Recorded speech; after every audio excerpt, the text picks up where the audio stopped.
ஒரு மனிதர் அவர் யாருக்கிட்டே தொலைபேசியில் பேசிக்கிட்டு இருக்கிறார். கொஞ்சம் தூரத்தில் நாம் நிற்கிறோம். எட்டத்தில் இருந்துக்கிட்டு அவரை கவனிக்கிறோம். அவர் ஃபோனில் பேசுகிறத. அவர் பேசுகிற வார்த்தைகள் என்ன அப்படிங்கிறது நம்ம காதில் விழலை. ஆனாலும் அவர் பேசிக்கிட்டு இருக்கிறது நல்ல செய்தியா கெட்ட செய்தியா அப்படிங்கிறத நம்மளால் யூகிக்க முடியும். மகிழ்ச்சியான செய்தியை பேசும்போது முகம் மலருது, புன்னகை பூக்குது. இதில் ஒன்று நீங்கள் கவனிக்கணும். தொலைபேசியில் நாம் பேசுகிறப்போ நம்மோட பேசுகிறவர் எதிரில் இல்லை. அவர் தொலைபேசி வழியாக நம்ம குரலை மட்டும்தான் கேட்க போகிறார். நம்ம முகத்தை அவர் பார்க்க போகிறதில்ல. அப்படி இருந்தும் அப்போ நம்ம முகம் ஏன் மலரணும் அப்படின்னா இதுதான் உடல் மொழி, பாடி லாங்குவேஜ் அப்படின்னு சொல்கிறாங்க. நம்ம அறியாமலேயே நம்ம உடம்பு செய்திகளை தெரிவிக்குது பாருங்கள், அதுதான் உடல் மொழி. ஒரு மனிதர் தொலைபேசியில் பேசிக்கிட்டு இருக்கிறத நீங்கள் தூரத்தில் இருந்து கவனிச்சுக்கிட்டே அவர் நண்பரோட பேசுகிறாரா, மனைவியோட பேசுகிறாரா, குழந்தையோட பேசுகிறாரா, இல்லை மேலதிகாரிகிட்ட பேசுகிறாரா, அல்லது அவருக்கு கீழே பணிபுரிகிறவர்கள்கிட்ட பேசுகிறாரா அப்படிங்கிறத கண்டுபிடிக்கலாம். அதுக்கு காரணம் அவருடைய உடல் மொழி. இந்த உடல் மொழி கூட நம்ம வாழ்க்கையின் முன்னேற்றத்துக்கு பயன்படும். இதை பற்றியெல்லாம் கூட சில நிபுணர்கள் ஆராய்ச்சி பண்ணி பார்த்துருக்குறாங்க. அவங்க சில விவரங்களை சொல்கிறாங்க. குறிப்பாக ஒருத்தர் தன்னுடைய நாற்காலியில் கிட்டத்தட்ட படுத்துக்காத குறையாக உட்காந்துருக்கிறாருன்னு வச்சுக்கோங்க. எதிர இருக்கிறவர் பேசுறது அவருக்கு பிடிக்கலன்னு அர்த்தமா. தலையை சொரிஞ்சிக்கிறது, வேறு வேறு திசைகளில் பார்க்குறது, கொட்டாவி விடுறது, கால்களை மாற்றி போட்டு உட்கார்றது, களைப்பா கை விரல்களை அப்படியே பின்னிக்கிறது, அடிக்கடி கடிகாரத்தை பார்க்குறது, இப்படிலாம் ஒருத்தர் பண்ணிக்கிட்டு இருக்கிறாருன்னா நாம் கூடிய சீக்கிரம் அந்த இடத்த விட்டு எழுந்திரிச்சு வந்துடுறது நல்லது. ஏன்னா இதெல்லாம் அவருடைய சலிப்பு, சோர்வு, ஆர்வமின்மை இதுக்கு அடையாளங்கள். நம்முடைய பேச்சு அவரை சலிப்படைய வச்சுட்டதுன்னு அர்த்தம். அவர் ரொம்பவும் சோர்ந்து போயிட்டாருன்னு பொருள். நம்முடைய பேச்சில் அவருக்கு ஆர்வம் இல்லைன்னு அர்த்தம். அதே நேரத்தில் நாற்காலியின் நுனியில் அமர்ந்து உடலை முன்னுக்கு நகர்த்தி எதிர இருக்கிறவரின் கண்களை பார்த்துக்கிட்டே பேசினாலும் சரி அல்லது பேச்சை கேட்டாலும் சரி, உங்கள் பேரில் மற்றவங்களுக்கு உள்ள பிடிப்பு அதிகரிக்கும். நாம் எப்படிப்பட்டவருங்கிறத நம்ம உடம்பும் நடை உடை பாவனையும் அடுத்தவங்களுக்கு காட்டி கொடுத்துரும். உங்கள் உடம்பு, உங்கள் பார்வை, நடை, உட்கார்ற விதம், இதை வச்சுக்கிட்டே நீங்கள் பொறுப்புள்ளவரா, முரடரா, அலட்சியமானவரா, மரியாதை தெரிஞ்சவரா, அடக்கமானவரா, நம்பிக்கைக்கு உரியவரா, நாணயம் இல்லாதவரா, பயந்தவரா, திறமைசாலியா, அப்பாவியா அப்படிங்கிறதையெல்லாம் கண்டுபிடிச்சிடலாம். அதனால் இந்த உடல் மொழியை புரிஞ்சுக்கிட்டு நம்மளை கொஞ்சம் சரிப்படுத்திக்கிட்டோம்னா வாழ்க்கையில் சுலபமாக பல காரியங்களை சாதிக்க முடியும். ஒரு மனநல மருத்துவமனை, அங்கே ஒருத்தர் ஒரு நாற்காலியில் உட்காந்துக்கிட்டு கார் ஓட்டுறது மாதிரி அப்படியே பாவனை பண்ணிகிட்டு இருந்தார். ஸ்டியரிங்கை திருப்புறது மாதிரி, பின்னாடி வர்ற வண்டியை நிற்க சொல்கிறது மாதிரி, அப்புறம் இவர் ஒதுங்கிக்கிட்டு அவருக்கு வழி விடுறது மாதிரி, இப்படிலாம் சேட்டைகள் பண்ணிக்கிட்டு இருந்தார் மனநல மருத்துவமனையில். இதை பார்த்துக்கிட்டு இருந்த ஒருத்தர் பக்கத்தில் இருந்த இன்னொருத்தர்கிட்ட கேட்டார், இவர் ஏன் இப்படி பண்ணுறாரு, இவருக்கு ஏன் அப்படி வந்தது நிலைமை அப்படின்னு சொல்லி அவர் விசாரித்தார். அப்போ அவர் விவரம் சொன்னார். வேறு ஒன்றும் இல்லைங்க, இவருக்கு கார் ஓட்டணும்னு ஆசை ரொம்ப காலமாக, அது நிறைவேறாமல் போயிட்டுது. அதுக்கப்புறம் அவர் மனநோயாளியை மாறிட்டார். இங்கே அழைச்சிட்டு வந்தாங்க. இங்கே அழைச்சிட்டு வந்ததுலேருந்து அப்படி தான் பண்ணிகிட்டு இருக்கிறார். அவர் கார் ஓட்டுறது மாதிரிலாம் பாவனை பண்ணிகிட்டு இருப்பார், திருப்புறது மாதிரி பண்ணுவார், பின்னாடி வர்றவங்களுக்கு இடம் விடுவார், இப்படிலாம் செய்கிறார் அப்படின்னு விவரம் சொன்னாங்க. நீங்கள் சொல்லப்படாதா, இப்போ நீங்கள் கார் ஓட்டல, வெறும் நாற்காலியில் தான் உட்காந்துருக்குறீங்க அப்படின்னு நீங்கள் சொல்லப்படாதா அவருக்கு அப்படின்னு கேட்டாங்க.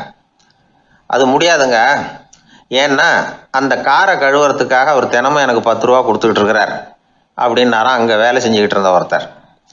அதனால் வாழ்க்கையில் நாம் இந்த உடல் மொழியை புரிஞ்சுக்கணும். உடல் மொழிங்கிறது இப்போ ஆரம்பத்தில் சொன்னது மாதிரி அந்த தொலைபேசியில் பேசுகிறவங்கள தூரத்திலேருந்து பார்த்தாவே அவர் யாருக்கிட்ட பேசுகிறார், என்ன பேசுகிறாருன்னு தெரியும். நம்ம முகத்தை நல்லா வச்சுக்கணும். உடல் மொழியை நம்ம புரிஞ்சுக்கிட்டு பயன்படுத்த ஆரம்பித்தோம்னா எந்த முயற்சி பண்ணினாலும் அதில் வெற்றி நிச்சயம். ஊரில் ஒரு சிற்பி இருந்தார். சிற்பின்னா அவர் ரொம்ப திறமையுள்ளவர். அதாவது எங்கேயாவது ஒரு கல் கிடந்தால் போதும், அதை அப்படியே எடுத்துகிட்டு வருவார். கொஞ்ச நாள் கழித்து அவர் இடத்துக்கு போய் பார்த்தா அழகாக ஒரு சிற்பம் உட்காந்துருக்கும். இந்த கல்லாக கிடந்தது சிற்பமாக மாறி இருக்கும். அந்த அளவுக்கு பண்ணிவிடுவார். அப்பேற்பட்ட சிற்பி. எப்படிங்க அவ்வளவு மோசமான ஒரு கல்லில் இருந்து இவ்வளவு அழகாக ஒரு சிற்பத்தை உங்களால் வடிக்க முடிஞ்சுது அப்படின்னு கேட்டால், அது ஒன்றும் பெரிய விஷயம் இல்லைங்க. இந்த சிற்பம் ஏற்கனவே அந்த கல்லுக்குள்ளே இருந்தது. இதை சுற்றி இருக்கிற வேண்டாத பகுதிகளெல்லாம் உளியால் கொத்தி எடுத்துவிட்டேன், அவ்வளவுதான் என் வேலை. உடனே உள்ளே இருந்தது வெளியில் வந்துட்டுது அப்படிம்பார். அந்த அளவுக்கு திறமைசாலி. ஒரு சின்ன பாறை இல்லைன்னா கருங்கல்ல பார்த்துட்டாருன்னா போகிறோம், விடமாட்டார். அந்த கல்லோட அமைப்பை கவனித்து பார்த்துட்டு இதுக்குள்ளே ஒரு வீரன் ஒளிஞ்சிருக்காம்பார்.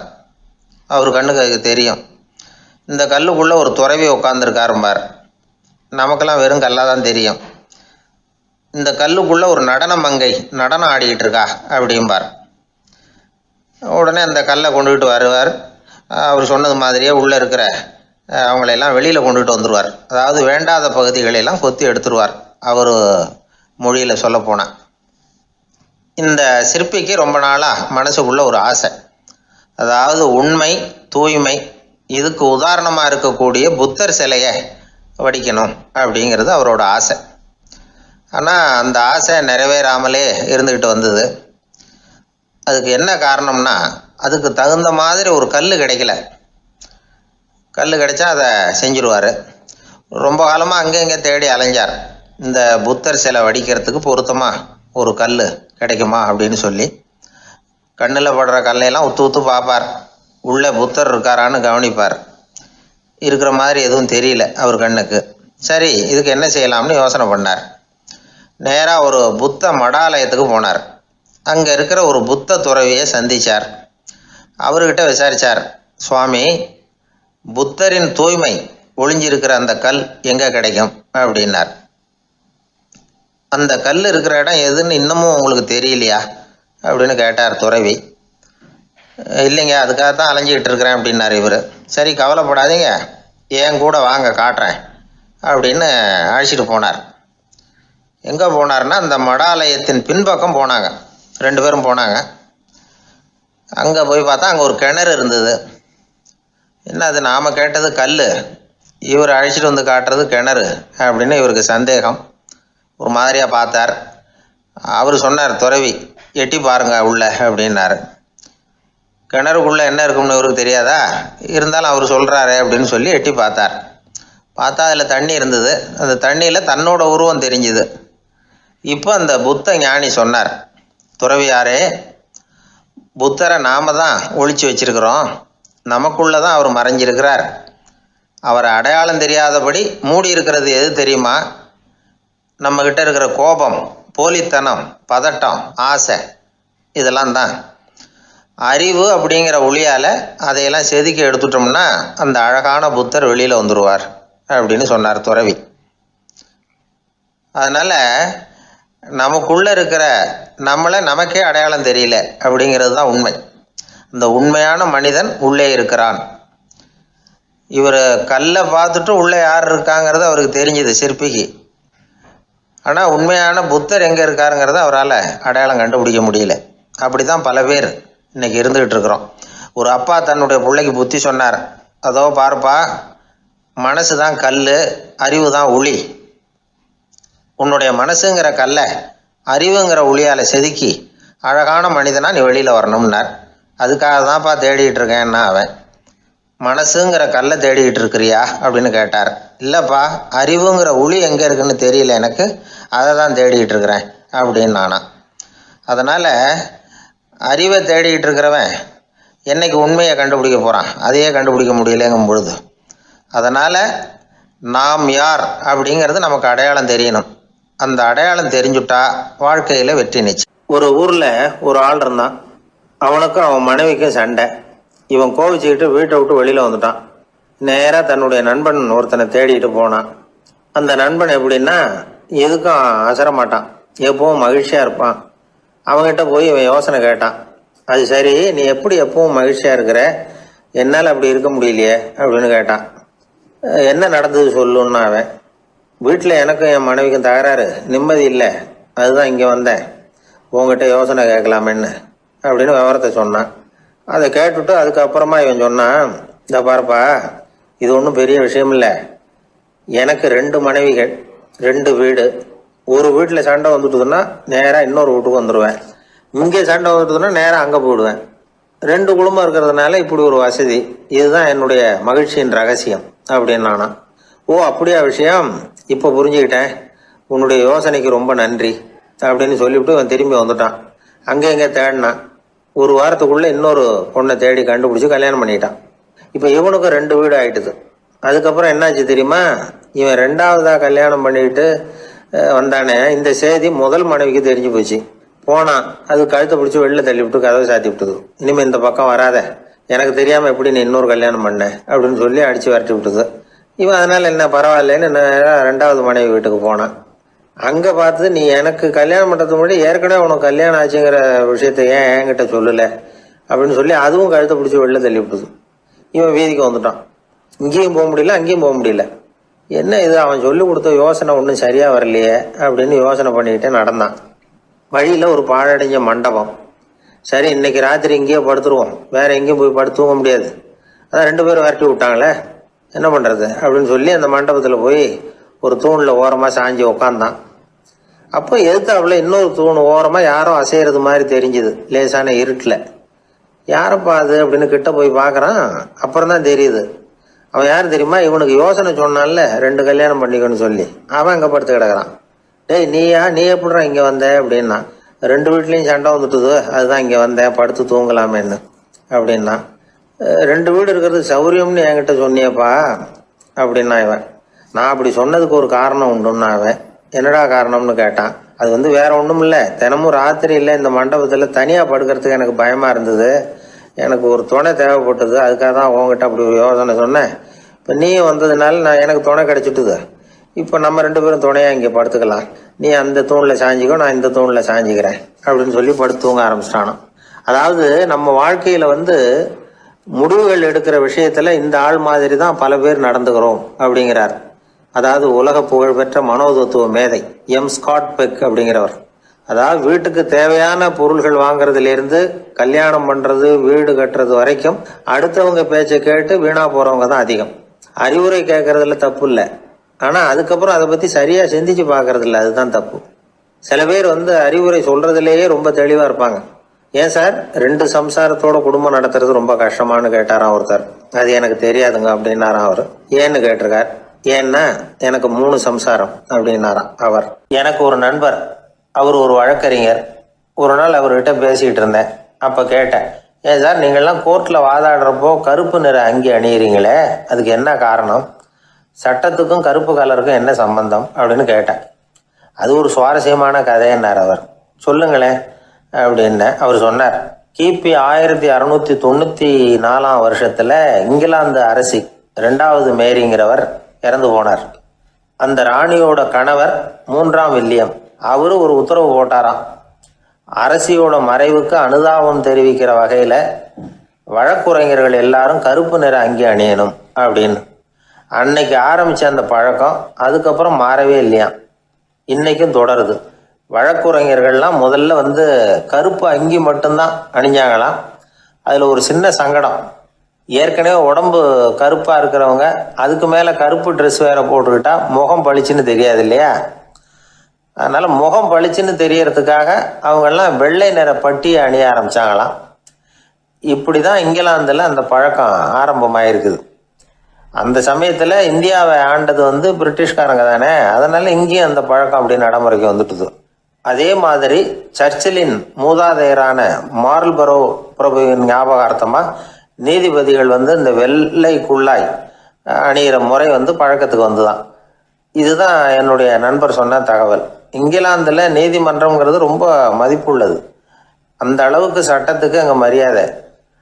அங்கே நடந்த ஒரு சுவாரஸ்யமான நிகழ்ச்சியை ஒரு சகோதரி எழுதி அனுப்பியிருந்தாங்க. அவங்க அப்பா நீதித்துறையை சேர்ந்தவரா, அவர் சொன்னதான் இது. அவங்க எழுதி அனுப்பியிருந்த விஷயம் என்னென்னா, அங்கே ஒரு கேஸில் ஒரு முக்கியமான தீர்ப்பு வழங்க வேண்டியிருக்குது. ஜட்ஜு, பாரட்லா படித்த பெரிய பெரிய வக்கீல்கள், ஜூரி எல்லாருமா கூடி அந்த கேஸை பற்றி விவாதிக்கணும். சுமாராக 40 பேர். இதுக்காக கோர்ட்டு ஹாலில் விசேஷ சேம்பரில் நுழையிறதுக்கு முன்னாடி அவங்களெலாம் தங்களுடைய கோட்டு தொப்பி எல்லாத்தையும் கழட்டி அங்கே நின்றுக்கிட்டு இருந்த ஒரு அட்டெண்டர்கிட்ட கொடுத்துட்டு உள்ளே போனாங்க. அந்த ஆள் படிக்காதவர். அவர் ஒவ்வொருத்தர் கொடுக்குறதையும் வாங்கி அங்கே அப்படியே ஒரு இடத்துல அடுக்கி வைக்கிறார். அப்படியே வாங்கி உள்ளே வச்சுக்கிட்டு இருக்கிறார் ஒவ்வொரு இடத்துல. அது அவரோட வேலை. உள்ளே போன ஜட்ஜி, வக்கீல், ஜூரி எல்லாரும் ரொம்ப நேரமாக அந்த கேஸை பற்றி விவாதிக்கிறாங்க. ஒரு நாள் பூரா ஆயிட்டுது. அவ்வளவு தீவிரமாக அக்கு வேறு ஆணி வேறைய பிச்சு உதறி இருக்கிறாங்க. ஒரு வழியாக 13 மணி நேரம் கழித்து வெளியில் வந்திருக்கிறாங்க. ஒவ்வொருத்தராக வர வர அந்த அட்டெண்டரும் அவங்கவுங்க கோட்டு தொப்பியை அவங்கக்கிட்ட எடுத்து ரொம்ப மரியாதையாக திருப்பி கொடுத்துக்கிட்டு இருக்கிறார். கடைசியாக ஜட்ஜ்மெண்ட்லாம் எழுதி முடிச்சுட்டு ரொம்ப திருப்தியோடவும் களைப்போடவும் வெளியில் வந்துக்கிட்டு இருக்கிறாராம். இந்த ஆள் அவருடைய மேல் கோட்டையும் தொப்பியையும் எடுத்து அவர்கிட்ட ரொம்ப மரியாதையோடு நீட்டினாராம். ஜட்ஜுக்கு ரொம்ப ஆச்சரியம். இந்த ஆள் எப்படி இவ்வளவு பேரோட கோட்டு தொப்பி எல்லாத்தையும் ஞாபகம் பேசாமல் திருப்பி கொடுக்குறார் அப்படிங்கிறது அவருக்கு ஆச்சரியம். அதனால் அவர் அந்த ஆளை பார்த்து கேட்டாராம், ஏப்பா இந்த கோட்டை கொடுக்குறியே, இது என்னோடது தானா? என்னோடது தான்னு உனக்கு எப்படி தெரியும் அப்படின்னாராம். இதுக்கு அந்த பியூனு ரொம்ப பதவிசாக பதில் சொன்னாராம், ஐயா இந்த கோட்டு ஹேட்டை உங்ககிட்ட வாங்கி மாட்டினேன். இப்போ திரும்ப உங்ககிட்ட தரணும், தந்துட்டேன். இதுதான் என்னோட வேலை. மற்றபடி இது உங்களோடதா இல்லையா அப்படிங்கிறதெல்லாம் எனக்கு தெரியாதுங்க அப்படின்னாராம். ஒரு நண்பர்கிட்ட பேசிக்கிட்டு இருந்தேன். அவருடைய உறவினர் ஒருத்தர் ஒரு நேர்முக தேர்வுக்கு போயிருந்தாராம், இன்டர்வியூக்கு. ரொம்பவும் பொறுப்பாகவும் கவனமாகவும் செயல்பட வேண்டிய பதவிக்கான நேர்காணல் அது. இவர் எழுத்து தேர்வில் ஏராளமான மதிப்பெண்கள் வாங்கிவிட்டார். அதனால் அதை பற்றி கவலை இல்லை. இப்போ நேர்முக தேர்வில் தேர்வு பெறணும். ஏராளமான சான்றிதழ்கள் வச்சிருந்தார். நேர்காணலில் கேட்கப்பட்ட எல்லா கேள்விகளுக்கும் சரியான பதில் தான் சொன்னார். இருந்தாலும் பாருங்க, அந்த நேர்முக தேர்வில் அவர் தேர்ந்தெடுக்கப்படலை. என்ன காரணம் அப்படின்னு பின்னாடி விசாரிச்ச போதுதான் விவரம் தெரிஞ்சுதான். அது என்ன ஆயிருக்குதுன்னா, அந்த நேர்காணலின் போது இவர் நடந்துகிட்ட முறையில சில தவறுகள் நடந்து போச்சான்.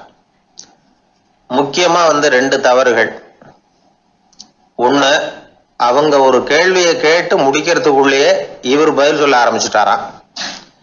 ரெண்டாவது என்னன்னா, இவர் நாற்காலியில தாராளமா இயல்பா சாஞ்சி உட்காராம நாற்காலி முனையில உட்கார்ந்துருந்தாராம்.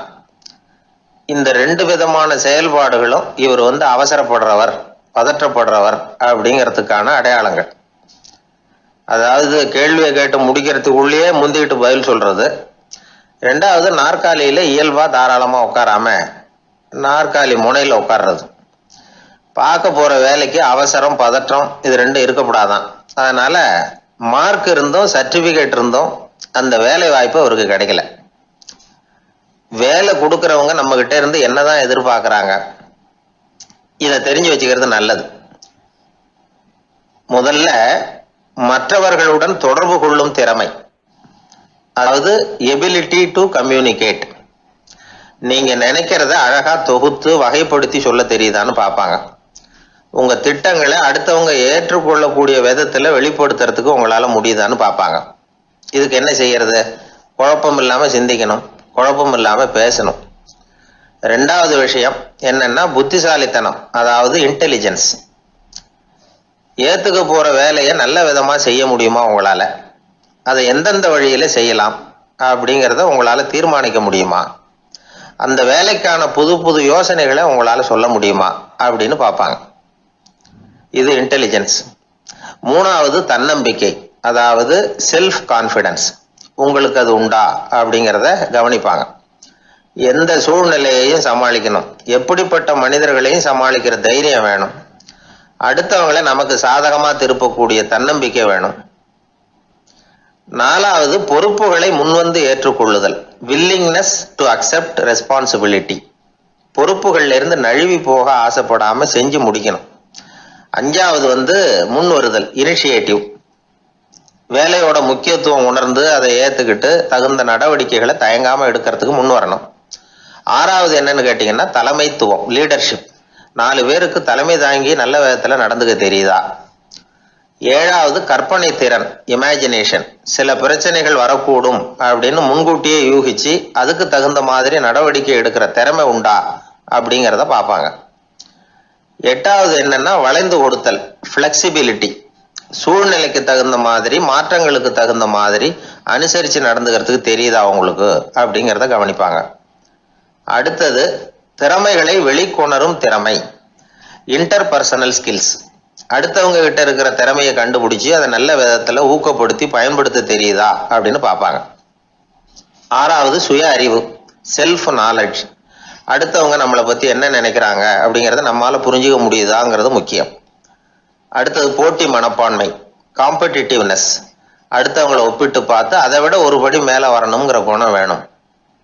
இதுக்கு அடுத்தது என்னன்னா குறிக்கோளை வெல்லுதல், கோல் அச்சீவ்மெண்ட்.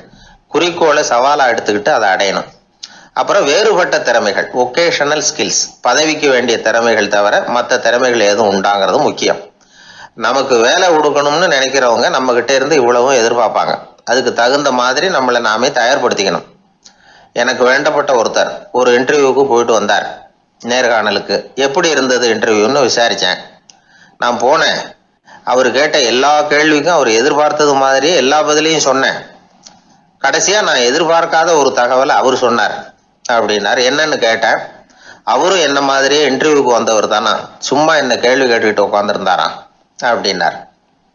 அதனால ஒரு நேர்காணலுக்கு போறதுக்கு முன்னாடி என்ன எதிர்பார்க்கறாங்க அப்படிங்கறத தெரிஞ்சுக்கிட்டு போனா வெற்றி நிச்சயம். ஊர்ல ஒரு ஞானி இருந்தார்.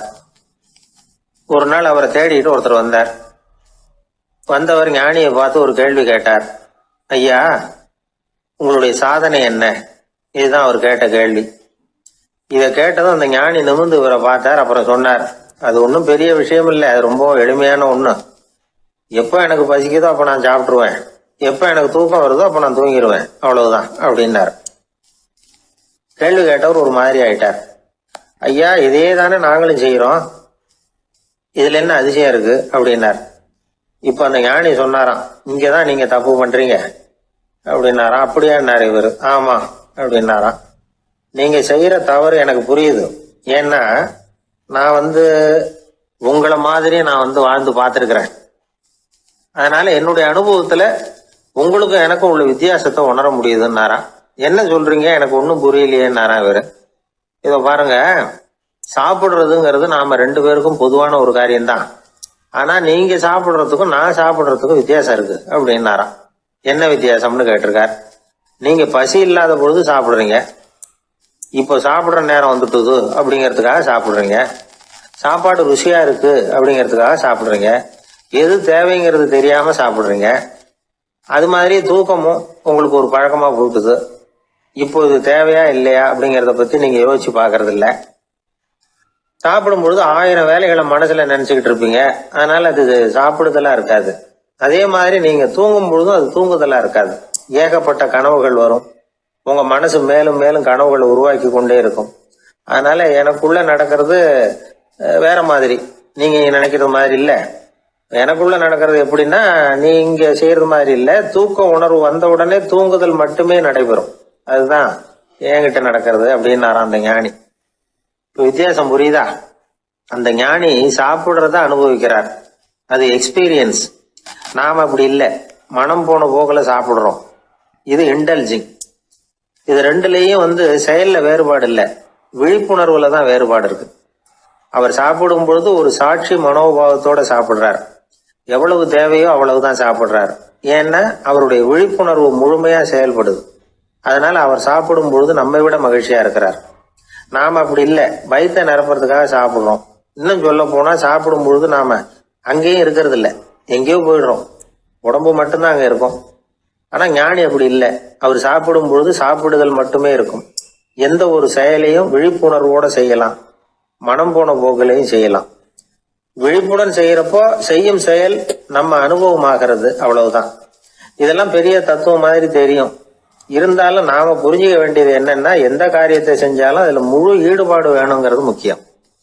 அந்த அளவுக்கு முதல்ல நம்மளை மாத்திட்டா போதும். ஆனா நம்ம ஆளுங்க அந்த அளவுக்கு இருக்கிறது இல்ல, எல்லாமே அரைகுறை தான். கேட்டா ஞாபகம் மருதி. ஒருத்தன் என்ன பண்ணானா, விமான டிக்கெட் வாங்கிக்கிட்டு ரயில்வே ஸ்டேஷனுக்கு வந்துட்டான். அப்புறம் தான் புரிஞ்சுது தவறுதெல்லாம் இங்க வந்துட்டோம்ங்கிறது. உடனே அவசரமா விமான நிலையத்தை நோக்கி ஓடி இருக்கிறான். அங்கே போய் கவுண்டரில் கேட்டிருக்கான், மேடம் நான் தவறுதெல்லாம் ரயில்வே ஸ்டேஷனுக்கு போயிட்டேன், இப்போ விமானத்தையும் தவற விட்டுட்டேன், அடுத்த ஃப்ளைட்டில் எனக்கு இதை மாற்றி தர முடியுமான்னு கேட்டிருக்கான். முடியாதுன்னாங்களாம் அந்த அம்மா. ஏன்னு கேட்டானா, ஏன்னா இப்போ நீங்கள் வந்திருக்கிறது பஸ் ஸ்டாண்டு அப்படின்னாங்களாம். சீடன் வெளியூர் புறப்படுறதுக்கு தயாராக இருந்தான்.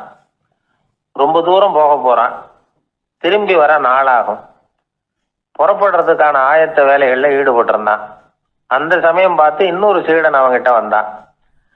நம்ம குரு உன்னை அழைச்சிட்டு வர சொன்னார் வா அப்படின்னு கூப்பிட்டான். இவன் உடனே புறப்பட்டு போனான். குருநாதரை பார்த்தான். அவர் காலில் விழுந்து வணங்கினான். வணங்கிவிட்டு எழுந்திரிச்சான். அவ்வளவுதான். குரு ஏதாவது உபதேசம் பண்ணுவாருன்னு எதிர்பார்த்தான். ஆனால் நடந்தது என்ன தெரியுமா? குரு அவனுக்கு ஓங்கி ஒரு அடி கொடுத்தார். எதிர்பாராம இந்த அடியை வாங்கினதும் அந்த சீடன் அதிர்ந்து போயிட்டான். பக்கத்தில் இருந்த மற்ற சீடர்களும் திகைச்சு போய் நின்றுட்டாங்க. அடி வாங்கின சீடனுக்கு மனசுக்குள்ள குழப்பம். நாம என்ன தப்பு பண்ணணும், புறப்படுற நேரத்துல இப்படி குரு கிட்ட அடி வாங்குற மாதிரி ஆயிட்டுதே அப்படின்னு நினைச்சு மனசுக்குள்ள ரொம்ப வேதனைப்பட்டான். கொஞ்சம் துணிச்சலை வரவழைச்சுக்கிட்டு குருநாதர்கிட்டயே கேட்டுட்டான், சுவாமி நான் என்ன தப்பு பண்ணினேன், என்ன இப்படி அடிச்சுட்டீங்களே, ஒரு வார்த்தை கூட உங்களை எதிர்த்து நான் பேசினது இல்லையே, இவ்வளவு காலமா உங்க விருப்பத்துக்கு விரோதமா ஒரு காரியம் கூட நான் செஞ்சது இல்லையே, வந்ததும் வராததுமா ஒண்ணுமே சொல்லாம என்ன அடிச்சுட்டீங்களே, குருவே நான் செஞ்ச குற்றம் தான் என்ன அப்படின்னு கண்ணீரோட பரிதாபமா கேட்டானா அந்த சீடன்.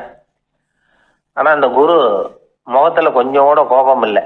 அவர் சிரிச்சுக்கிட்டே நின்றுகிட்டு இருந்தாராம். அதுக்கப்புறம் சொன்னாராம், என்னுடைய அருமை சீடனே, நீ ஒரு தவறும் பண்ணல, நான் உன்னை அடிச்சது நீ ஏதோ தப்பு பண்ணிவிட்டேங்கிறதுக்காக இல்லை, நீண்ட பயணம் போக போறேன், ஞாபகமா ஏதாவது கொடுத்து அனுப்ப வேணாமா, நீ ஞானம் பெற்ற பிறகுதான் திரும்பி வர போறேங்கிறது எனக்கு தெரியும், அதுக்கு பிறகு உன்னை வந்து அடிக்க முடியுமா, அதனால இப்ப கிடைச்சிருக்கிற இந்த வாய்ப்பை பயன்படுத்திக்கிட்டேன், அப்போதைக்கு இப்பவே அடிச்சுட்டேன், அவ்வளவுதான், வேற ஒண்ணும் இல்லை அப்படின்னாராம். குரு சிரிச்சுக்கிட்டே இப்படி சொல்றார். இருந்தாலும் இதுவும் ஒரு உபதேசம் தான். அதிர்ச்சிகளால வந்து விழிப்படைய வைக்கிறதும் ஒரு வழிதான். இது வந்து ஜென் வழி. பெரும்பாலும் அதிர்ச்சியின் மூலமாகவே ஞான தரிசனத்தை அருள்கிறவர்கள் தான் ஜென் குருமார்கள். நம்ம தியானம் தான் ஜென். இந்தியாவிலிருந்து இது சீனாவுக்கு போய் கொஞ்சம் பேர் மாறி வளம் பெற்று ஜப்பான்ல ஜென் ஆகி வளர்ந்துருக்குது, அவ்வளவுதான். ஜென்கிறது தியானம். எதை நினைச்சும் தியானிக்கிறது இல்லை, எல்லாத்துலயும் தியானம் இருக்கிறதா சொல்லுது ஜென். பேசுறது, இருக்கிறது, நடக்கிறது, சாப்பிடுறது, சிரிக்கிறது, தூங்குறது, தொழில் செய்கிறது அல்லது சும்மா இருக்கிறது எல்லாமே தியானம் தான். ஜென்கிறது ஒரு சுய தரிசனம், தன்னைத்தானே அடையாளம் கண்டுகொள்ளுகிறது தான் அது. இல்லாத எதையும் தேடி கண்டுபிடிக்கிறது இல்லை. சென் மார்க்கத்தை பத்தி ஓஷோ என்ன சொல்றாரு தெரியுமா? காணாமல் போன தன்னுடைய மூக்கு கண்ணாடி தன்னுடைய மூக்கின் மேல் இருப்பதை கண்டுகொள்வது போன்றது சென் அப்படிங்கிறார். நம்மால் இன்னொருத்தர் முகத்தை ரொம்ப நேரமா உத்து பார்த்துக்கிட்டு இருந்தார். என்ன பாக்குறீங்கன்னாரு அவரு. நீங்க போட்டிருக்கீங்களே மூக்கு கண்ணாடி, அதை தான் பாக்குறேன்னாரு இவரு. நீங்க அப்படி பாக்குறதுக்கு விசேஷ காரணம் ஏதாவது உண்டான்னு கேட்டார் இவர். உண்டுன்னார். என்னன்னு கேட்டார். நேத்திக்கு காணாம போன என்னோட மூக்கு கண்ணாடி அது அப்படின்னாராம் இவர். ஒருத்தன் தன்னுடைய நண்பனை வழியில பார்த்தான். என்னப்பா லெட்டர் போட்டுனே கிடைச்சதா அப்படின்னா. ஓ கிடைச்சதேன்னா அவன். இவன் உடனே ஏன்டா போய் சொல்ற, நான் உனக்கு லெட்டரே போடல, சும்மா தான் கேட்டேன், உடனே கிடைச்சிட்டுதுங்கிறிய அப்படின்னா. லெட்டர் போட்டேன்னு நீ போய் சொல்றப்போ அது கிடைச்சதுன்னு நான் போய் சொல்லக்கூடாதா அப்படின்னானா அவன். இப்படிப்பட்டவங்க சில பேர் இருந்தா கூட இன்னைக்கு கடிதம் மூலமா தொடர்பு கொள்ளாதவங்க இருக்கவே முடியாது. அந்த அளவுக்கு அது அவசியமான ஒன்னாயிட்டுது. இந்த அஞ்சல் அட்டைகள் எப்படி ஆரம்பமாச்சு தெரியுமா? ஆஸ்திரியா நாட்டுல ஒரு பேராசிரியர் இருந்தார். அவர் பேர் இம்மானுவேல் ஹெர்மன். அவர் ஒரு நாள் ஒரு பத்திரிகையில கட்டுரை எழுதினாராம். இது நடந்தது 1869. அவர் எழுதின கட்டுரையில மக்கள் அதிகம் செலவு இல்லாம ஒருத்தருக்கு ஒருத்தர் தகவல் பரிமாறிக்கிறது எப்படி அப்படிங்கிறத பத்தி எழுதியிருந்தார். அதுக்கு சில யோசனைகளை அவரே எழுதியிருந்தாராம். எப்படின்னா, அந்த கட்டுரையை எல்லாரும் படிச்சு பார்த்துருக்குறாங்க. அவர் சொன்ன யோசனைகள் என்னன்னு. அது வந்து அரசாங்கத்தின் கவனத்துக்கு அது போச்சான். ஆகா, இது அவர் சொல்ற யோசனை நல்லா இருக்கும் போல் இருக்கு அப்படின்னு அவங்களே நினைச்சிருக்கிறாங்க. அவ்வளவுதான். உடனே அந்த யோசனையை நடைமுறைக்கு கொண்டுட்டு வந்தாங்களாம். பேராசிரியர் இம்மானுவேல் ஹெர்மனின் யோசனைப்படி அச்சடிச்ச அரசு முத்திரையோட அரசாங்கம் அஞ்சல் அட்டைகளை வெளியிட ஆரம்பிச்சுதான். 1869 அக்டோபர் 7 இது நடந்திருக்கு. உலகின் முதல் அஞ்சல் அட்டை வெளிவந்த நாள் அது. அப்போதான் அதுக்கு பேர் என்ன தெரியுமா? அதாவது கரஸ்பாண்டிங் கார்டு அப்படின்னு பேரான் அது. அதுக்கப்புறம் என்ன ஆச்சுன்னா உடனடியாக அமெரிக்காவிலேயே இது மாதிரியான கார்டுகளை வெளியிட ஆரம்பிச்சிட்டாங்க. அங்கே இதுக்கு என்ன பேர் தெரியுமா? Postal card.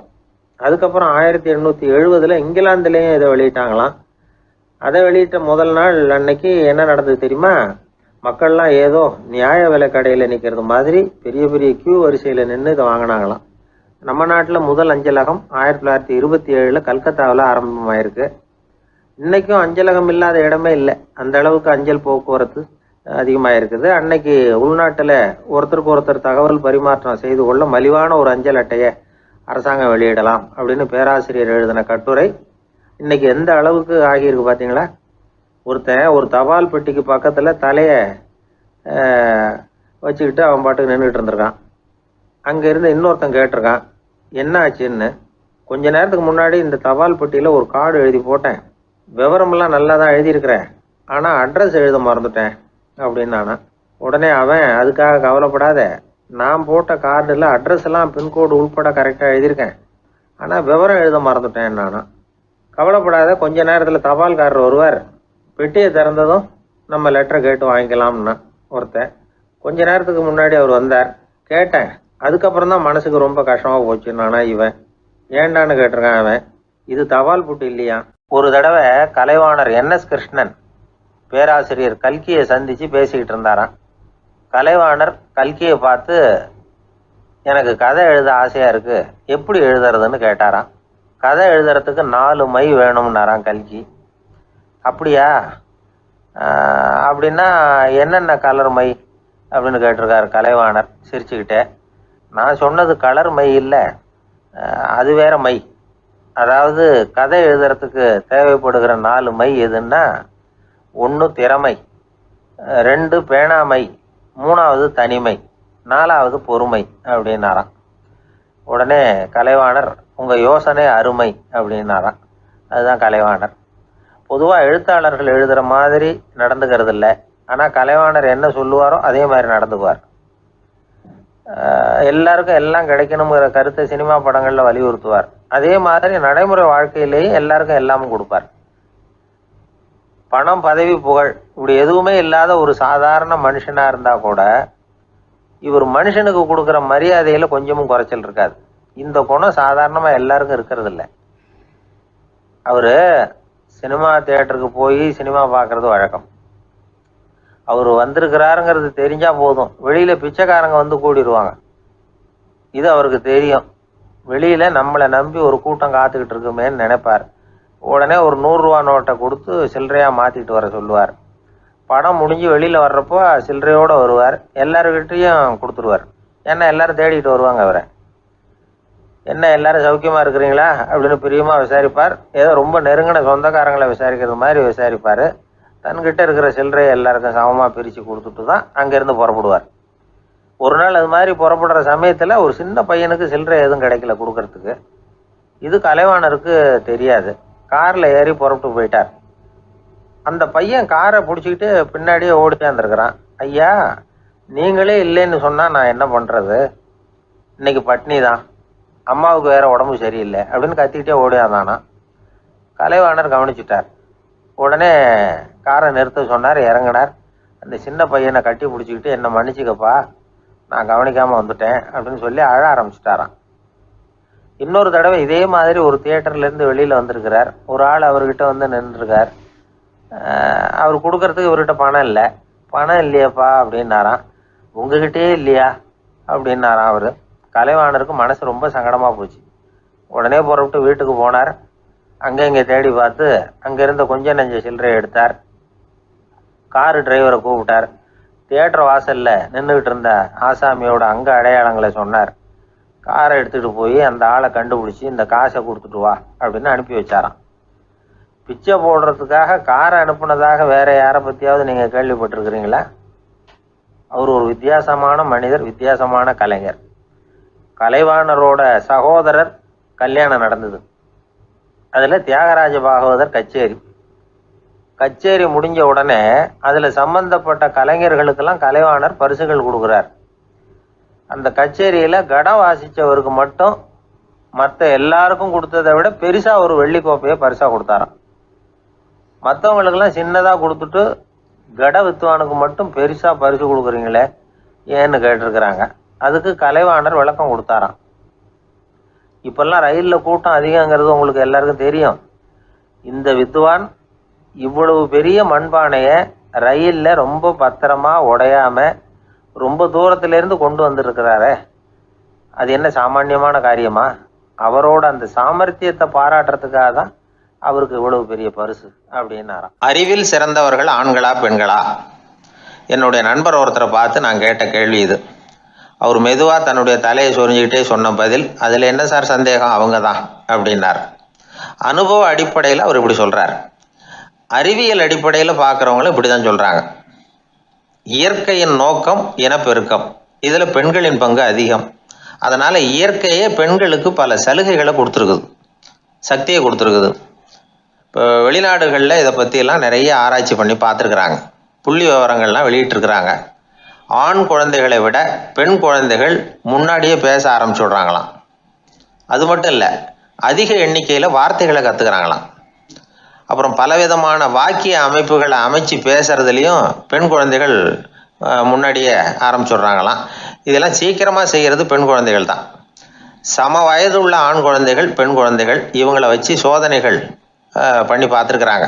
அதாவது ஒரே வயசுள்ள ஆண் குழந்தை பெண் குழந்தை இதெல்லாம் வச்சு அவங்கக்கிட்ட ஒரே கேள்வியை பல விதமாக கேட்கறது, ஒரே செய்தியை வேற வேற கோணங்கள்லேருந்து விளக்குறது, தவறு இல்லாமல் பேசுறது, வேகமாக படிக்கிறது, எழுதுறது, புரிஞ்சுக்கிறது, இப்படி இதை பற்றிலாம் எத்தனையோ சோதனைகள்லாம் செஞ்சு பார்த்துருக்குறாங்க.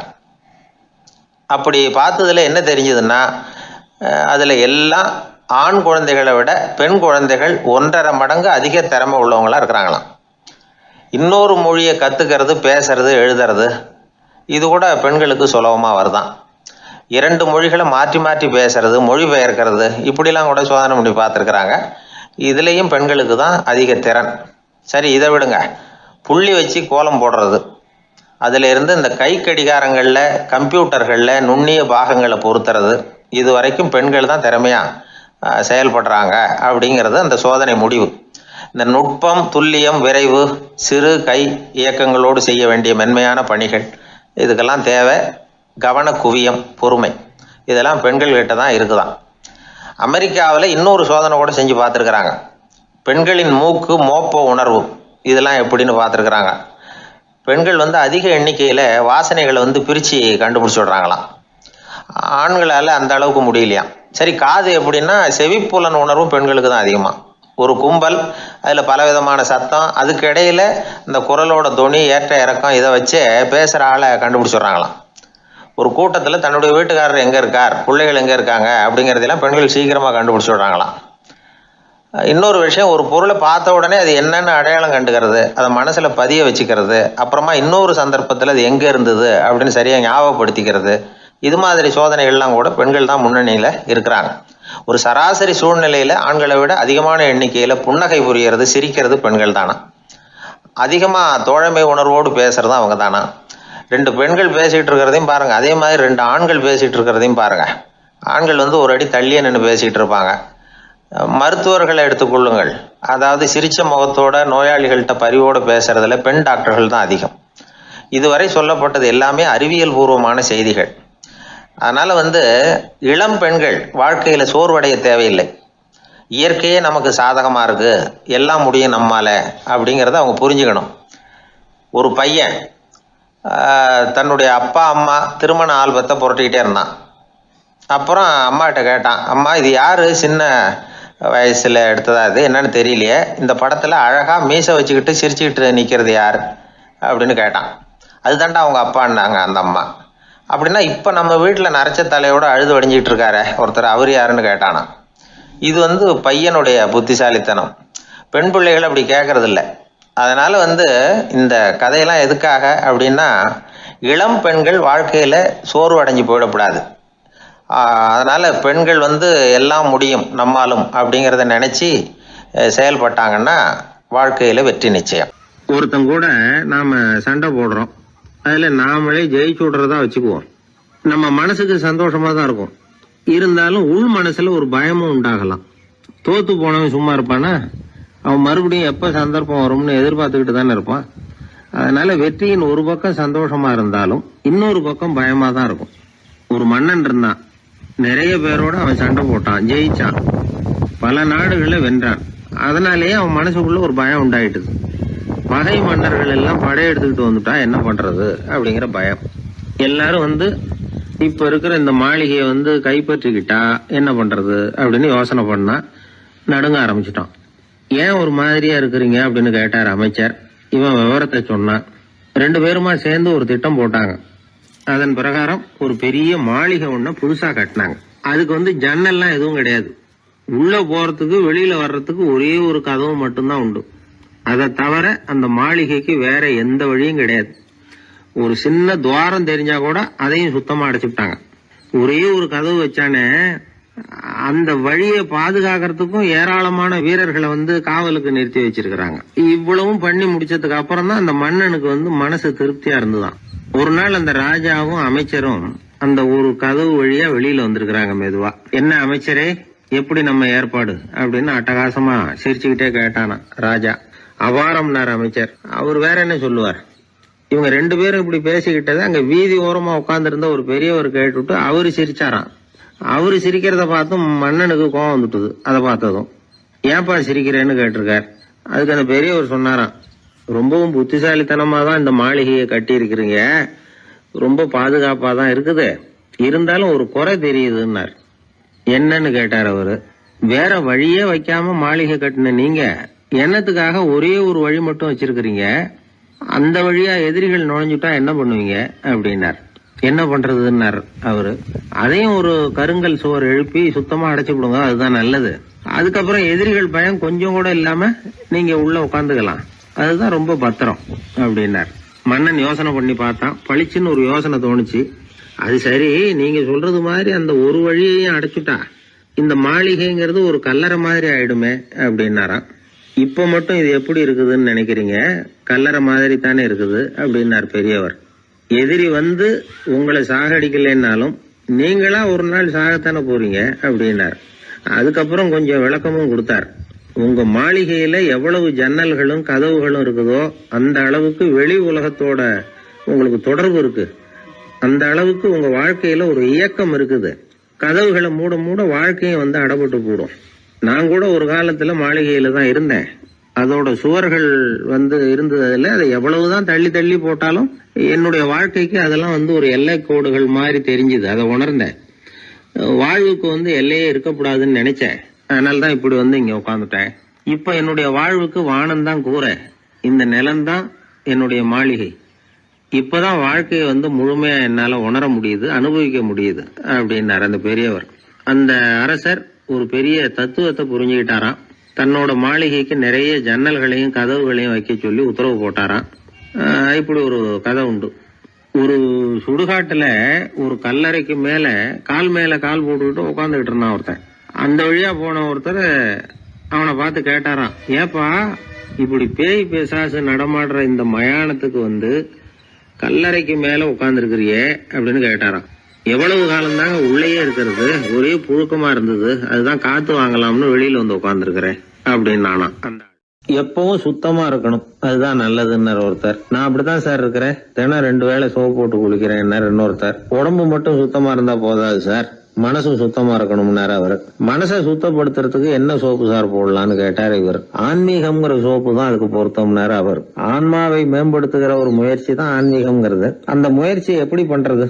மனசுக்குள்ள குந்தி இருக்கிற வேண்டாத விருந்தாளிகளை எல்லாம் வெளியேற்றணும். வேண்டாத விருந்தாளிகள்ல முக்கியமான ஒருத்தர் யாருன்னா அவர் பேரு பொறாமை. இவரு நம்ம மனசுக்குள்ள இருக்கிற வரைக்கும் நாம நிம்மதியா இருக்க முடியாது. ஒரு குருநாதர் இருந்தார். அவர்கிட்ட 2 சீடர்கள் இருந்தாங்க. 2 பேரும் ஆரம்பத்துல ஒருத்தருக்கு ஒருத்தர் நல்லபடியா தான் பழகிட்டு இருந்தாங்க.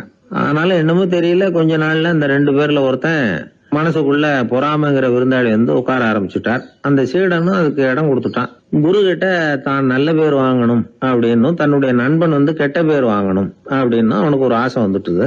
என்ன பண்ணலாம்னு யோசனை பண்ணான். ஒரு நாள் விடியற் காலையில எழுந்திருச்சான். நேரா குரு கிட்ட போய் அவர் முன்னாடி நின்னான். குருவே, என்ன பாருங்க, நான் எவ்வளவு சீக்கிரமா எழுந்திருச்சு குளிச்சு முடிச்சுட்டு உங்களை வணங்குறதுக்காக நிக்கிறேன். ஆனா அவன் இருக்கானே இன்னமும் கண்ணு முழிக்கவே இல்லை, தூங்கிக்கிட்டே இருக்கிறான், தூங்கு மிஞ்சி அப்படின்னா. குருநாதர் நிமிந்து பார்த்தார். அப்படியா? அப்படின்னா நீயும் கூட அவன மாதிரியே தூங்கி இருந்தா நல்லா இருந்திருக்குமேன்னார் ரொம்ப பொறுமையா. என்னது, நாம எவ்வளவு தீவிரமா ஒரு விஷயத்த சொல்றோம், அதுக்கு நம்ம குருநாதர் ரொம்ப பொறுமையா இப்படி சொல்றாரு அப்படின்னு நினைச்சான். ஆச்சரியமா அவரை பார்த்தான். குருநாதர் சொன்னார், ஆமாப்பா, நீயும் தூங்கிக்கிட்டு இருந்திருந்தா அடுத்தவனை பத்தி குறை சொல்றதுக்கு இங்க வந்திருக்க வேண்டிய அவசியம் இருந்திருக்காது, அதனால அப்படி சொன்னேன் அப்படின்னாராம். சீடன் யோசிக்க ஆரம்பிச்சான். அர்த்தம் புரிஞ்சது. உடனே பொறாமைய மனசுல இருந்து தூக்கி எறிஞ்சுட்டானோ. மனசு சுத்தமாயிட்டுது. மனசுக்குள்ள இருந்து விரட்ட வேண்டிய இன்னொரு விருந்தாளி, அவர் பேர் கோபம். சினம் தன்னையே கொண்டுடும் அப்படிங்கிறார் வள்ளுவர். கோபத்துக்கு மனசுல இடம் கொடுக்காத சில பெரியவர்களும் உண்டு. ஒருத்தர் இருந்தார். அவர் ஒரு சமயம் கோதாவரி நதியில போய் குளிச்சுட்டு திரும்பி வந்துட்டு இருக்கிறார். ஒரு பெரியவர் வர்ற வழியில ஒரு மரத்து மேல உட்கார்ந்திருந்த ஒருத்தன் அவர் மேல துப்பி போடுறான். இவர் உடனே திரும்பி போய் மறுபடியும் குளிச்சுட்டு வர்றார். அப்பவும் துப்புறான். அவர் கோவப்படல, பேசாம மறுபடியும் திரும்பி போய் குளிச்சுட்டு வர்றாரு. இப்படி பல தடவை நடந்துகிட்டே இருக்குது. ஒரு கட்டத்துல இந்த ஆளு தோத்து போய் அவர் காலிலேயே விழுறான். ஆச்சரியப்பட்டு கேக்குறான், அது எப்படிங்க நீங்க கோவப்படாம இருக்கிறீங்களே, அது எப்படி அப்படின்னா. அதுக்கு அந்த பெரியவர் சொன்னாராம், நான் கோவப்பட்டிருந்தா என் மனசு அசுத்தமா இருக்கும். உடம்பு அசுத்தமான குளிச்சு சுத்தப்படுத்திக்கலாம், மனசை அப்படி சுத்தப்படுத்த முடியாது, அது கொஞ்சம் கஷ்டம் அப்படின்னாராம். ஆக கூடி மனசு அசுத்தமாகாம பாத்துக்க வேண்டியது நம்ம கடமை. மனசை அசுத்தப்படுத்துற இன்னொரு விஷயம் சுயநலம். ஒரு சுயநலவாதி ஆத்துல விழுந்துட்டார், சுழல்ல சிக்கிக்கிட்டார். இன்னொரு சுயநலவாதி கரையில இருந்து இதை பார்த்தார். ஒரு கயத்தை தூக்கி போட்டு அதை புடிச்சுக்க சொல்லி கரையில இழுத்து காப்பாத்தினார். அவர் கரையில ஏறின உடனே இவரை பார்த்து, என்ன காப்பாத்தினதுக்காக உங்களுக்கு 50 காசு கொடுக்கலாம்னு பாக்குறேன், ஆனா என்கிட்ட 1 ரூபாயா இருக்கு, சில்லறையா இல்ல அப்படின்னாராம். உடனே காப்பாத்தினவர் இவரை பார்த்து, அப்படின்னா நீங்க இன்னொரு தடவை தண்ணியில விழுந்துருங்க, நான் காப்பாத்துறேன், 1 ரூபாயா கொடுத்துடலாம் அப்படின்னாராம். இப்படிப்பட்டவங்க எல்லாம் எத்தனை தடவை தண்ணியில விழுந்தாலும் மனசு சுத்தமாக போறதில்லை. இந்த உலகத்துல 7 வகையான மனிதர்கள் இருக்கிறாங்களாம். டாக்டர் எட்வர்டு பாஷ் அப்படிங்கிறவர் சொல்றார், மனிதர்களோட மனோநிலை அடிப்படையில அவங்கள 7 வகையா பிரிக்கலாம்ங்கிறார் அவர். அது எப்படி தெரியுமா? முதல் வகை பயந்த குணம் உள்ளவர்கள். சார் ரொம்ப பயந்த சுபாவம், வீட்டுல கூட வாயை திறக்க மாட்டார், சாப்பிட போறப்ப மட்டும்தான் கொஞ்சம் வாயை திறப்பார் அப்படிங்கிறோம்ல, அவங்க எல்லாம் இந்த ரகம். 2வது வகை எப்படின்னா சஞ்சலப்படுகிறவர்கள். எதுக்கு எடுத்தாலும் கலக்கம் குழப்பம், இப்படியே காலம் தள்ளுறவங்க பல பேரை பார்த்திருப்பீங்க, அவங்க எல்லாம் இந்த ரகம். 3வது வகை எப்படின்னா யதார்த்த உலகை மறந்து கற்பனை உலகத்திலேயே மிதக்கிறவங்க. இளைஞர்கள், கவிஞர்கள், இப்படி பல பேர் இருக்கிறாங்க. எப்ப பார்த்தாலும் கற்பனை உலகத்திலேயே மிதந்துகிட்டு இருப்பாங்க.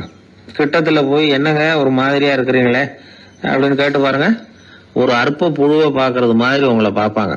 அதுவும் இந்த வானத்து நிலா என்னை வாவென்று அழைக்கிறது, எனக்கு விரைவில் ஒரு நாள் சிறகுகள் முளைக்கும், சிறகடித்து பறந்து செல்லுவேன், என் செல்ல நிலாவை கொஞ்சி விட்டு திரும்பி வருவேன், அப்படி இப்படின்னு பேச ஆரம்பிச்சிருவாங்க. கொஞ்சிறது அப்புறம் இருக்கட்டும்ப்பா, இப்ப கஞ்சிக்கு வழிய பாருடா அப்படின்னா அதை காதல வாங்க மாட்டான். 4வது வகை மனிதர்கள் எப்படின்னா தனிமை உணர்வு மிக்கவர்கள். இவங்கெல்லாம் மற்றவங்களோட சகஜமா நெருங்கி பழகிறது இல்ல, தான் உண்டு தன்னுடைய வேலை உண்டுன்னு போறவங்க. அடுத்த வீட்டுல இருக்கிறது யாருன்னு கேட்டா கூட அடுத்த வீடுன்னு ஒண்ணு இருக்கா அப்படின்னு கேட்பாங்க. அவங்க கிட்ட மேற்கொண்டு என்னத்தை பேசுறது. 5வது வகை மனிதர்கள் எப்படின்னா மற்றவர்கள் செல்வாக்குக்கு உட்பட மறுப்பவர்கள். அடுத்தவங்க செல்வாக்குக்கு இவங்க ஆட்படுறது இல்ல. நான் யார் தெரியுமா அப்படின்னு கேட்டா அதை தெரிஞ்சுக்கிட்டு எனக்கு என்ன ஆக போகுது அப்படிம்பாங்க. 6வது வகை எப்படின்னா எப்பவும் எதுலயும் பற்றில்லாம இருக்கிறவங்க. இது ஒரு துறவு மனப்பான்மை. இயல்பாவே சில பேர் இப்படி இருக்கிறது உண்டு, அவங்களுக்கு எதுலயுமே ஒரு ஈடுபாடு இருக்காது. 7வது வகை மனிதர்கள் மற்றவங்க கவலையை தன்னுடையதான் ஆக்கிக்கிட்டு கவலைப்படுறவங்க. இவங்க மகாத்மாக்கள். தான் வேற அடுத்தவங்க வேறன்னு நினைக்கிறது இல்லை இவங்க. அப்படிப்பட்ட எண்ணம் இவங்களுக்கு வர்றதில்லை. அதனால அடுத்தவங்களுக்கு ஒரு கஷ்டம் வந்தா அதை தன்னுடைய கஷ்டமாக எடுத்துக்கிட்டு கவலைப்படுறவங்க இவங்க. ஆக கூடி இப்படி 7 வகையான மனிதர்களை அடையாளம் காட்டுறார் அந்த நிபுணர். நாம இதுல எந்த அகத்துல வர்றோங்கிறத நாம தான் அடையாளம் கண்டுபிடிச்சுக்கணும். எனக்கு தெரிஞ்ச ஒரு மனிதர் உண்டு. அவர் ஒரு வித்தியாசமான டைப்பு.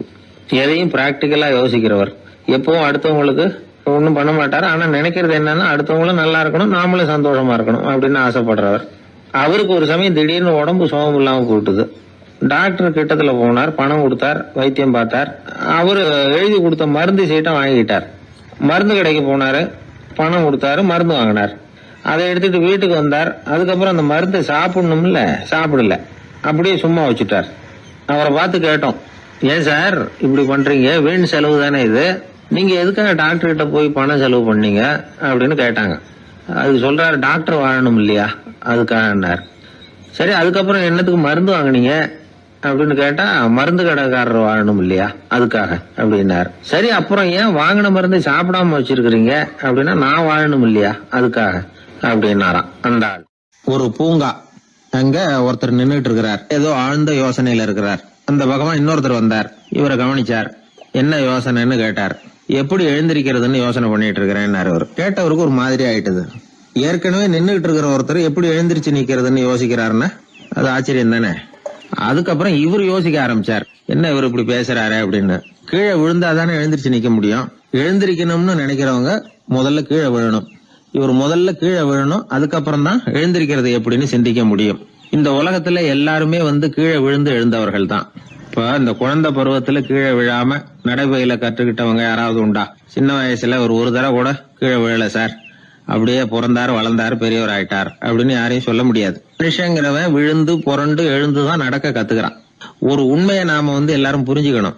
இந்த உலகத்துல தவறு செய்யாத மனிதர்களே யாரும் கிடையாது. அப்படி இருக்கிறப்போ எப்போதாவது நாம தவறு பண்ணிவிட்டோம்னா அதுக்காக மனசு உடைஞ்சு போயிடக்கூடாது, வாழ்க்கையில வெறுப்பு வந்துடக்கூடாது. தவறு நடந்துட்டுதா அதுக்காக மனசு உடைஞ்சு போடாதீங்க, அதை ஒரு பாடமா எடுத்துக்கங்க. அதே தவறு மறுபடியும் நடக்காம வேணும்னா பாத்துக்கலாம், அது போதும். தடைக்கல்ல படிக்கெல்லாம் மாத்திக்கணும், இதுதான் இதுல முக்கியம்.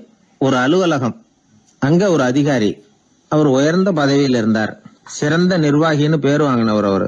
அவர் தனக்கு கீழே வேலை செய்யறவங்க கிட்ட எல்லாம் சொல்லுவாராம், இந்த நிறுவனத்துல நீங்க எத்தனை தடவை வேணும்னாலும் தவறுகள் செய்யலாம், ஒரே விஷயம் என்னன்னா ஒரே தவறை மறுபடியும் செய்யக்கூடாது, அது முக்கியம் அப்படின்பாராம். இத மேம்போக்கா பார்த்தா அவர் ஏதோ தன்னுடைய ஊழியர்களை தவறு செய்ய தூண்டுறது மாதிரி தெரியும். ஆனா உண்மை அப்படி இல்ல. இன்னைக்கு என்ன நடக்குது தெரியுமா? அநேகமா எல்லா மனிதர்களுமே ஒரே தவறை தான் மறுபடியும் செய்யறாங்க. விளையாட்டு வீரர்கள் ஒரே மாதிரியான தவறுகளை திரும்ப திரும்ப செய்யறது உண்டு. கணக்கு எழுதுறவங்கள பாருங்க, ஒரே தப்ப மறுபடியும் செய்வாங்க. அலுவலகம் வருகிறவர்களை கவனிங்க, ஒரு நாள் தாமதமா வந்தா பரவாயில்ல, தினமும் தாமதமா வருவாங்க. இது மாதிரி செய்த தவறையே திரும்ப திரும்ப செய்யறதுக்கு என்ன காரணம்? ஞாபக மறதி, கவனக்குறைவு, தன்னுடைய திறமை பேர்ல அளவுக்கு மீறிய நம்பிக்கை, இப்படி இதுல ஏதாவது ஒரு காரணமா இருக்கலாம் அப்படிங்கிறாங்க இது பற்றி ஆய்வு செய்கிற வல்லுநர்கள். ஒரு தடவை செஞ்ச தவிர மறுபடியும் செய்யறது இல்லைன்னு முடிவு செஞ்சுக்கிட்டு அதை செயல்படுத்த கத்துக்கணும், அது போதும், வாழ்க்கை வெற்றிகரமா அமையும் அப்படிங்கிறாங்க அந்த அனுபவசாலிகள். அதனால வெற்றிகரமா வாழ்க்கையில நடைபோட விரும்பும் இளைஞர்கள் தவிர்க்க வேண்டியது என்னன்னா, முதல்ல சோம்பலை தவிருங்கள், சுறுசுறுப்பாக இயங்குங்கள் அப்படிங்கறது அவங்க அறிவுரை. 2வது ஞாபக மறதி, எந்த செயல்லையும் ஈடுபாடு வேணும், அக்கறை வேணும். 3வது கவனக்குறைவு, எதையும் அலட்சியப்படுத்தக்கூடாது. 4வது என்னால முடியாதது எதுவுமே கிடையாது அப்படிங்கிற அளவுக்கு மீறிய நம்பிக்கை, அது ஆபத்துல கொண்டு போய் விட்டுரும். முதல் தவறு உங்களுக்கு ஒரு பாடமா அமையணும். ஒரு மனிதர் அவர் தன்னுடைய 2 காதுலயும் கட்டு போட்டுக்கிட்டு வந்தார். அவருடைய நண்பர் அதை கவனிச்சுட்டாரு. என்ன சார் ஆச்சு, 2 காதுலயும் கட்டு போட்டுருக்கீங்களே அப்படின்னு விசாரிச்சார். ஒண்ணுமில்ல சார், வீட்டுல ரொம்ப ஆர்வமா டிவியில கிரிக்கெட் மேட்ச் பாத்துக்கிட்டு இருந்தேன். இப்போ என்னுடைய மனைவி துணிகளுக்கு அயன் பண்ணிட்டு இருந்தாங்க. அயன் பாக்ஸ் அப்படியே வச்சுட்டு அடுப்பங்கரைக்கு போயிட்டாங்க. அந்த சமயம் பார்த்து டெலிபோன் பண்ணி அடிச்சது. அவசரமா ஓடி போய் அதை எடுத்து காதுல வச்சேன். அப்பதான் தெரியும் அது அயன் பாக்ஸ்ங்கிற விஷயம். சூடா இருந்ததா, சுட்டு விட்டுது அப்படின்னாரு. ஒரு காது சரி சார், 2 காது ஏன் அப்படி ஆச்சு அப்படின்னு கேட்டார். அதே ஆளு மறுபடியும் போன் பண்ணா சார் அப்படின்னாரு. இவர் எவ்வளவு தூரம் யோசிச்சிருப்பாரு பாருங்க. தவறு மறுபடியும் நடக்கக்கூடாது, முதல் தவறு உங்களுக்கு ஒரு பாடமாக அமையட்டும் அப்படிங்கறது தான் இதுல இருந்து நாம தெரிந்து கொள்ள வேண்டிய கருத்து. அதனால தவறுகள் அதெல்லாம் தடைக்கெல்லாம் நினைக்க வேண்டாம், படிக்கெல்லாம் நினைப்போம். அப்படி நினைச்சோம்னா வாழ்க்கையில வெற்றி நிச்சயம். காசி தேசத்துல ஒரு வேடன் இருந்தானா, அவன் வழக்கம் போல காட்டுக்கு வேட்டையாட போயிருக்கிறான். ஒரு மானுக்கு நேரா குறி பார்த்து அம்ப விட்டுருக்கான்.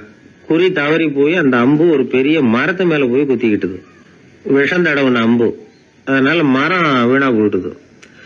அதுல இருந்த இலை காய் எல்லாம் உதிர ஆரம்பிச்சுட்டுது. கொஞ்ச நாள்ல அந்த மரம் பூரா காஞ்சி அப்படியே பட்டு போச்சு. அந்த மரத்துல ஒரு பொந்து, அதுல ஒரு கிளி ரொம்ப காலமா இருந்துகிட்டு இருக்குது. அந்த மரம் நல்லபடியா வளமா இருந்த காலத்துல நிறைய பறவைகள் அதுல தங்கி இருந்தது. மரம் காய ஆரம்பிச்சதும் அந்த பறவையெல்லாம் யோசிக்க ஆரம்பிச்சது, சரி இனிமே இந்த மரம் நமக்கு சரிப்பட்டு வராது, வேற இடம் பார்க்க வேண்டியதுதான் அப்படின்னு நினைச்சு ஒவ்வொன்னா பறந்து போக ஆரம்பிச்சுட்டுது. கடைசியில தங்கி இருந்தது அந்த ஒரு கிளி மட்டும்தான். அது அந்த மரத்தை விட்டுட்டு எங்கேயும் போறதுக்கு பிரியப்படலை. ஏன்னா அதுக்கு அந்த மரத்து மேல அவ்வளவு அன்பு. இறை தேடுறதுக்கு கூட அந்த கிளி வெளியே போறதில்ல. சாப்பிடாம இருந்தா உடம்பு என்னத்துக்கு ஆகும்? கிளி ரொம்ப வாடி போயிட்டுது, சத்தம் போட்டு கத்த கூட அதால முடியல. அந்த கிளி இப்படி நடந்துக்கிறது தேவலோகத்துல இருந்த இந்திரனுக்கே ரொம்ப ஆச்சரியமா இருந்ததுதான். நேர்ல போய் அந்த கிளியை பார்த்துட்டு வந்தா தேவையில்லைன்னு தோணுச்சு அவனுக்கு. உடனே தேவலோகத்தில இருந்து புறப்பட்டு பூலோகத்துக்கு வந்து சேர்ந்தான் இந்திரன். ஒரு சாதாரண மனுஷன் மாதிரி அந்த கிளிக்கு முன்னாடி போய் நின்னான். ஏ கிளியே, உனக்கு என்ன பைத்தியமா? இந்த மரத்துல இலையும் இல்ல காயும் இல்ல, கிளையெல்லாம் காஞ்சி போய் எப்போ ஒடிஞ்சு விழலாம்னு நேரம் பார்த்துக்கிட்டு இருக்குது. நீ இன்னமும் இதையே கட்டிக்கிட்டு அழுதுகிட்டு இருக்கிறிய. உன் கூட இருந்த மற்ற பறவைகள்லாம் பாத்தியா? இதே காட்டுல உள்ள செழிப்பான மரங்கள்ல போய் கூடு கட்டிக்கிட்டு சுகமா இருந்துகிட்டு இருக்கு.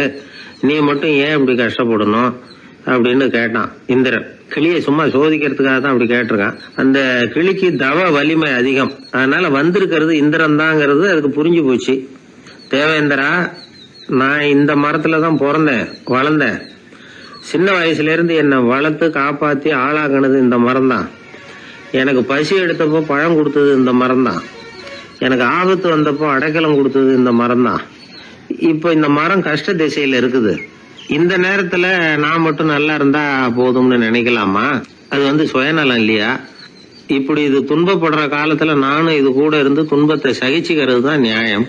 உதவி செஞ்சவங்களை உதறி தள்ளுறது நல்லது இல்லைங்கிறது உங்களுக்கே தெரியும். என்னோட நல்ல விரதத்தை குலைக்கிறது மாதிரி அல்லவா இருக்குது நீங்க சொல்றது. தேவர்களுக்கு ஏற்படுற சந்தேகங்களையே தீர்த்து வைக்கக்கூடிய நிலைமையில இருக்கிற நீங்க எனக்கு இப்படி உபதேசம் பண்ணலாமா அப்படின்னு கேட்டுதான் கிளி. இந்திரனுக்கு ரொம்ப மகிழ்ச்சி. இத கேட்டதும் கிளியே, நண்பர்கள்னா உன்ன மாதிரி இருக்கணும். பொதுவா ஒருத்தர் நல்லா இருக்கிறப்போ அவரை சுத்தி நிறைய பேர் இருப்பாங்க. அவர் கொஞ்சம் வீணா போயிட்டா அத்தனை பேரும் ஓடி போடுவாங்க. நீ அது மாதிரி இல்ல. சுகத்தையும் துக்கத்தையும் சமமா எடுத்துக்கிட்ட. உன்னை பாராட்டுறேன். உனக்கு விருப்பமான வரம் ஏதாவது கேளு தரேன் அப்படின்னாராம் இந்திரன். கிளி என்ன வரம் கேட்டது தெரியுமா? இந்த மரம் மறுபடியும் முன்னாடி இருந்தது மாதிரியே இலை பூ கனிகளோட செழிப்பா இருக்கணும் அப்படின்னு கேட்டுக்கிட்டு தான். அப்படியே தந்தேன்னாரு இந்திரன். அடுத்த வினாடியே மரம் முன்னாடி இருந்ததை விட செழிப்பா பூத்து குலுங்க ஆரம்பிச்சுட்டுது. அந்த கிளியும் ரொம்ப நாள் சந்தோஷமா வாழ்ந்துட்டு அதுக்கப்புறம் இந்திரலோகம் போய் சேர்ந்துதான். மகாபாரதத்துல பீஷ்மர் தர்மருக்கு இந்த கதையை சொல்றார். மற்றவர்கள் துன்பப்படுறப்போ இந்த கிளி மாதிரி எவன் பரிவு கொள்றானோ அவன் மேன்மை அடையிறது நிச்சயம் அப்படின்னு அவர் சொல்றார். சரி, அந்த கதையை இந்த சமயத்துல எதுக்கு சொல்லணும் அப்படின்னா, வயசான காலத்துல அம்மா அப்பாவை கவனிக்காத பிள்ளைங்க காதல இது விழட்டுமேங்கிறதுக்காக தான். மத்தவங்க துன்பப்படுறப்போ பரிவு காட்டினாலே அந்த அளவுக்கு மேன்மை கிடைக்கும்னா, பெத்தவங்க துன்பப்படுறப்போ பரிவு காட்டினா எந்த அளவுக்கு மேன்மைங்கிறத நினைச்சு பார்க்கணும். ஒரு வயசான அப்பா தன்னோட பிள்ளைய பத்தி ரொம்ப மெச்சுக்கிட்டார். என் பிள்ளை எப்பவும் புத்திசாலித்தனமா குடும்பம் நடத்துறான். அவன் சம்சாரம் கோவிச்சுக்கிட்டு பிறந்த வீட்டுக்கு போற அளவுக்கு அவன் நடந்துகிட்டதே இல்லை அப்படின்னார். அப்படிங்களான்னு கேட்டோம் ஆச்சரியமா. ஆமாங்க,